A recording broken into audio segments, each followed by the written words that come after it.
Valentine Naïsimoï franchit la ligne d'arrivée sous les acclamations du public enchanté des Jeux Olympiques Maasai. Ces événements revisitent une tradition ancienne sur des herbes vallonnées dans la réserve de Kimana, à environ 200 km au sud de Nairobi. Alors que les guerriers Maasai devaient autrefois tuer un lion pour prouver leur virilité, la compétition remplace ici la chasse traditionnelle par le sport pour protéger les fauves menacés d'extinction. Je peux dire aujourd'hui que depuis que nous avons lancé les Jeux Olympiques Maasai en 2012, il n'y a pas eu une seule chasse au lion planifiée par les guerriers. Ces Jeux offrent aussi davantage de visibilité aux femmes comme Valentine, qui a participé à la course de 100 mètres.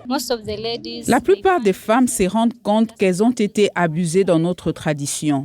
Elles sont juste là pour être mariées, pour rapporter des vaches à la famille, ce qui signifie plus de dot, mais certains événements comme ceux-ci sont agréables parce que les filles remarquent leur talent. Après avoir remarqué leur talent, elles vont travailler dur pour l'exploiter et l'aider à l'avenir. Quelques 160 jeunes sportifs, parmi lesquels 40 femmes, s'affrontent sur des distances allant de 100 à 5000 mètres. Certaines disciplines ont été adaptées aux coutumes locales. Les rangous, des massues de bois destinées à se protéger des hyènes, remplacent les disques dans les épreuves de lancer. Et même si les femmes ne concourent ce jour que sur 100 et 1500 mètres, des projets sont envisagés pour les inclure davantage, assure le coordinateur Maasai, Samuel Kaanki. Lorsque je participe à des réunions d'éducation, de nombreuses femmes me demandent pourquoi les femmes ne participent pas à ce programme. Nous avons donc commencé à les inclure dans 2 épreuves, le 100 mètres et le 1500 mètres.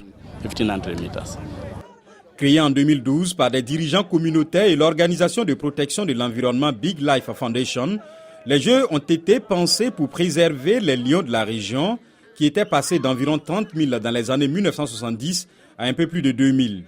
Grâce à eux, estime Big Life Foundation, plus de 250 lions parcourent désormais l'écosystème d'Amboseli contre moins de 20 au début des années 2000.